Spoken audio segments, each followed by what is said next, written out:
Olá pessoal, eu sou Leandro Brenner, escritor de Dinâmicas do Equilíbrio, volume 1, Sete Luas, volume 2, O Filho das Trevas. Estamos aqui hoje para dar início a uma série chamada Livros Maravilhosos da Doutrina Espírita. E, para começar, não poderia trazer outro que não Paulo e Estevão, meu livro preferido de Chico Xavier, um dos maiores médiuns, que nós temos, nos trouxe obras maravilhosas e através de Emmanuel, neste livro nós vamos conhecer os primeiros a sofrer, os que mais sofreram após a ida do Mestre Jesus. Nós vamos conhecer a história de Estevão, que se tornou cristão durante sua vida e a partir do momento que se consagrou como um cristão, ele dedicou toda a vida dele para o cristianismo, inclusive foi sacrificado por, na época, um doutor da lei chamado Saulo de Tarso.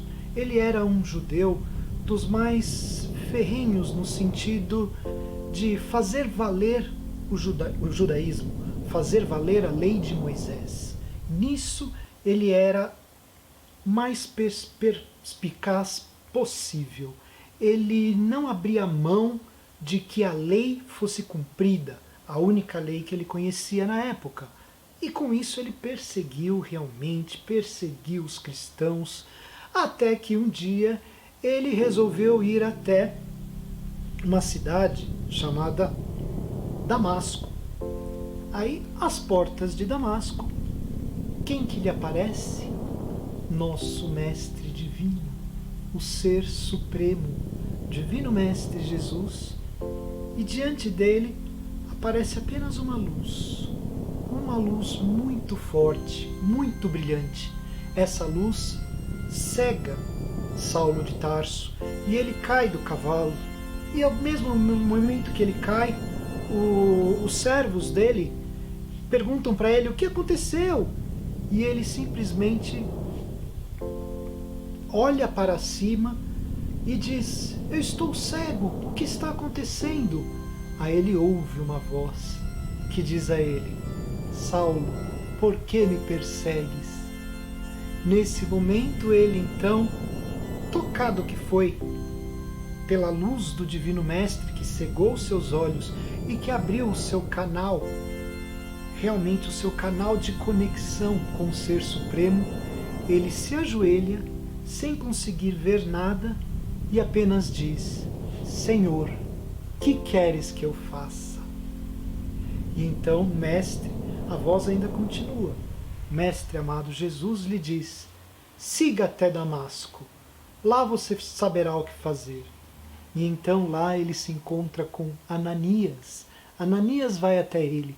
Ananias, que era quem ele estava indo perseguir, vai até ele, cura seus olhos. Sim, porque os emissários de Jesus receberam os dons da cura, da fala.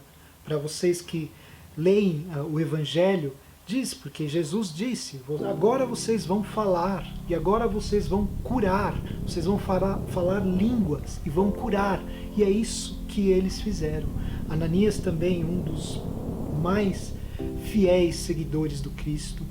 E aí começa então, Saulo de Tarso se transforma em Paulo de Tarso. Ele muda o seu nome porque ele entende que não poderia mais usar o nome do judaísmo, porque ele se transformou completamente. Mas ele, com toda a força que ele tinha, ele já era, ele nasceu para ser um emissário do Mestre Supremo. Ele queria convencer os antigos amigos, E aí ele que começou a ser perseguido, ele foi preso várias vezes. É muito interessante ver aqui, ele era preso, mas ele não se preocupava. Ele orava, ele se comunicava e ele recebia as instruções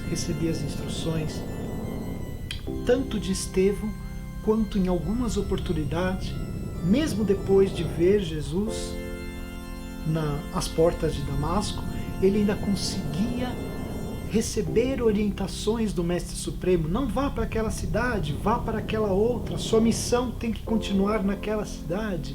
Abigail também falava com ele. Tudo isso vocês vão poder ver. Este livro, ele tem realmente o relato de alguns dos maiores cristãos que existiram no planeta, né? Paulo, no caso, foi quem escreveu boa parte do Evangelho. A maior parte do Evangelho, após os 4 evangelistas, foi ele quem escreveu em suas epístolas, em suas cartas. Muito interessante aqui, ele conhecendo Pedro, conhecendo Tiago, se ajuntando à Igreja do Caminho. Ele que no começo, um dos maiores perseguidores da Igreja do Caminho, aí depois foi pedir guarida lá. Porque sim, ele foi abandonado até pelos seus pais. Quando ele estava totalmente sozinho, sem ninguém, ele tinha a certeza de que o mestre estava com ele. Isso lhe dava muita força, isso lhe dava muita condição de continuar a sua jornada. Aí um dia ele foi, bateu na porta do pai dele e simplesmente, como o pai dele já sabia que ele havia renegado o judaísmo, o pai dele não lhe aceitou de volta, o pai dele lhe expulsou de casa. Tudo isso relatado aqui.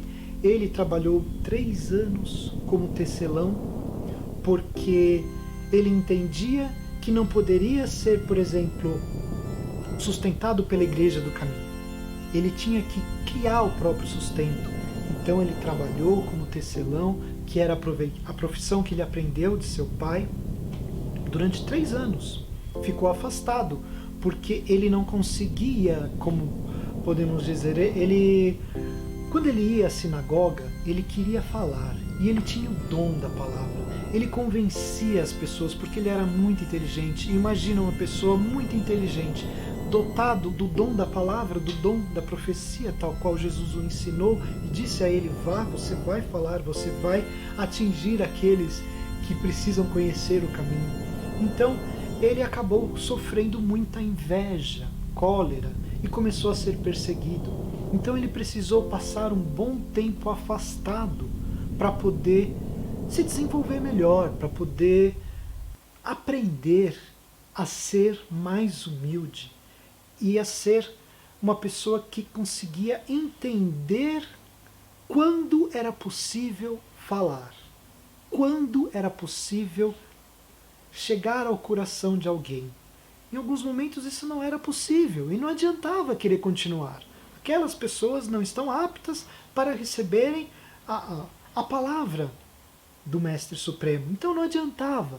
Então ele levou muito tempo para conseguir entender isso. Também depois que ele entendeu, ele foi até Roma e ele conseguiu convencer os centuriões romanos. Os centuriões romanos não tinham coragem mais de atacá-lo ou de puni-lo. Eles prendiam ele, mas deixavam ele meio que preso e solto, enfim. É muito interessante aqui ver a comunicação dele com Pedro, que na época era o líder da Igreja do Caminho, principalmente com Tiago. Tiago também era aquele que era mais seguro, digamos assim, né? Ele era um cristão, ele falava do cristianismo, mas ele entendia que algumas normas do judaísmo ainda tinham que ser respeitadas. Por exemplo, ele conseguiu convencer a todos que a circuncisão deveria continuar a ser feita. Enfim, é um presente para todos nós poder receber esses ensinamentos, poder comungar das experiências dos mais autênticos e primitivos cristãos da nossa era. Não deixem de ler, não deixem de procurar, tá? Não deixem de se presentear com esta obra tão maravilhosa da doutrina. Assim, fico por hoje aqui. Faremos uma série maravilhosa com vários livros, todos eles deste mesmo nível, neste padrão de qualidade, tá? Livros, a maioria de Chico Xavier, por aí Emmanuel, vamos trazer os livros de André Luiz, vamos trazer alguns livros de Joana de Ângeles e vamos trazer também alguns que vocês pedirem. Deem sugestões, coloquem aquilo que vocês... Qual o livro preferido de vocês? Conte para mim, quem sabe a gente não pode falar sobre ele aqui também no canal, tá? O canal é nosso, não é meu. O canal é de todos nós e serve para compartilharmos experiência e informações sobre nossa tão querida doutrina. Muito obrigado, fiquem com Deus, um grande abraço.